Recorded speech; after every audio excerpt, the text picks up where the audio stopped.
Shalom Budi dan teman-teman. Kami dari kelas PAK 02 kelompok 8 yang beranggotakan saya sendiri, Andi Hairega Babwe, dengan nomor induk mahasiswa 251994102002. Saya Olivia Yusrin Sregar dengan nomor induk mahasiswa 251510601019. Saya ada Ivan Wicaksono dengan NIM 24 16 10 10 11 35. Saya Jonathan dengan NIM 24 16 10 10 10 47. Saya Asena Dejuataraka dengan NIM 24 16 10 10 10 64. Kami ingin menjelaskan tentang etika berkegiatan terhadap healthy yang sedang marak atraktif. Untuk itu, mohon disimak videonya. Menurut Udayana tahun 2024, fenomena child free atau keputusan untuk menikah tanpa memiliki anak semakin banyak dibicarakan di Indonesia. Padahal secara budaya Indonesia dikenal sebagai negara pronatalis, di mana anak dianggap penting untuk melengkapi pernikahan serta memberikan manfaat sosial, ekonomi, psikologis, bahkan religius bagi keluarga. Namun perubahan pola pikir generasi muda dan pengaruh globalisasi membuat sebagian pasangan mulai memandang hidup tanpa anak sebagai pilihan yang wajar. Beberapa alasan yang sering muncul adalah keinginan untuk hidup lebih bebas dan bertanggung jawab mengasuh anak, alasan ekonomi, hingga kepedulian terhadap isu kepadatan penduduk. Meskipun demikian, dari perspektif iman Kristen, pilihan child free dinilai tidak sejalan dengan mandat budaya Allah dalam Kitab Kejadian 9 ayat yang ke-7 yang memerintahkan bahwa manusia untuk beranak cucu dan memenuhi bumi. Keputusan sadar untuk tidak memiliki anak dianggap menyimpang dari desain Allah bagi pernikahan, karena pernikahan bukan hanya tentang kebersamaan emosional tetapi juga tentang prokreasi dan melanjutkan kehidupan melalui keturunan.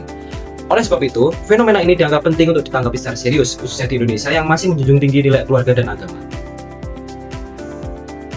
Selanjutnya, saya akan menjelaskan definisi child free secara umum. Menurut Cambridge Dictionary, istilah child free yaitu kondisi di mana seorang atau pasangan memilih untuk tidak memiliki anak.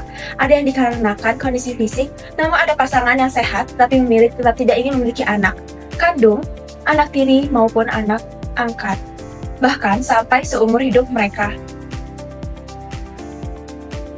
Baik, selanjutnya izinkan saya membahas mengenai faktor, penyebab, dan pro kontra secara umum.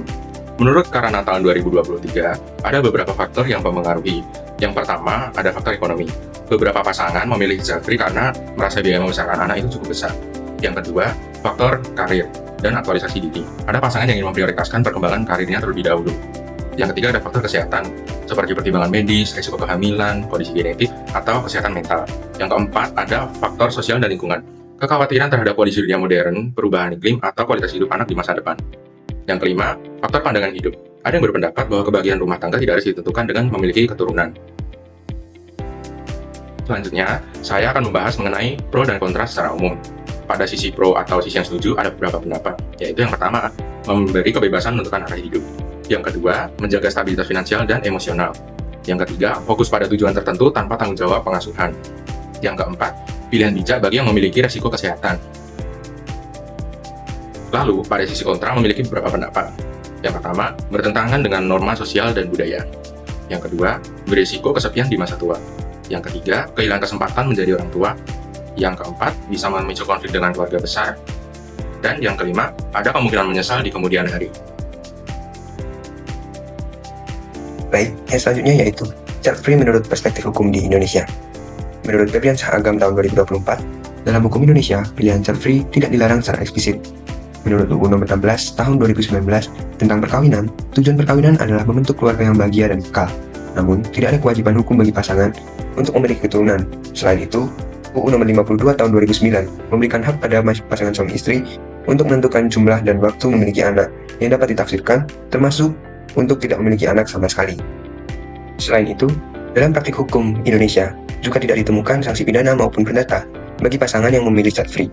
Negara lebih menekankan pada perlindungan hak keluarga dan anak jika pasangan memiliki keturunan, bukan pada kewajiban melahirkan anak.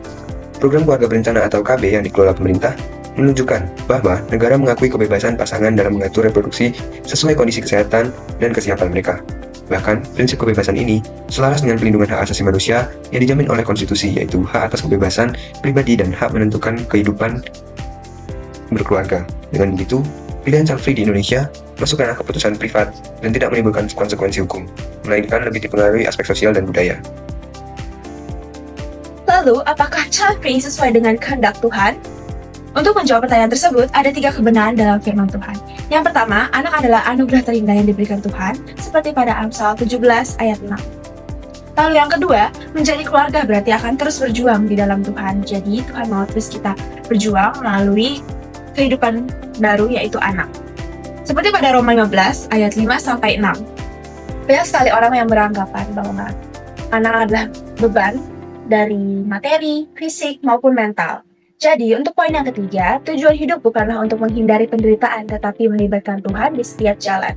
Seperti pada 1 Petrus 5 ayat 10. Baik, di sini saya akan menjelaskan mengenai child free menurut perspektif Alkitab. Child free menjadi hal yang cukup banyak dibicarakan di masa sekarang. Banyak pasangan yang memilih untuk tidak memiliki anak karena berbagai alasan, seperti alasan karir, finansial, kebebasan, ataupun gaya hidup. Namun, kita sebagai orang percaya perlu melihat kembali bagaimana pandangan firman Tuhan mengenai hal ini. Dalam ajaran Kristen, pernikahan itu bukan hanya tentang penyatuan dua pribadi, tetapi juga tentang melanjutkan kehidupan dan menghadirkan kasih Tuhan melalui keturunan. Anak dianggap sebagai berkat dan anugerah yang diberikan Tuhan kepada setiap keluarga. Menolak kehadiran anak berarti menolak sebagian dari rencana Tuhan. Nah, dalam Alkitab sendiri, ditegaskan beberapa ayat.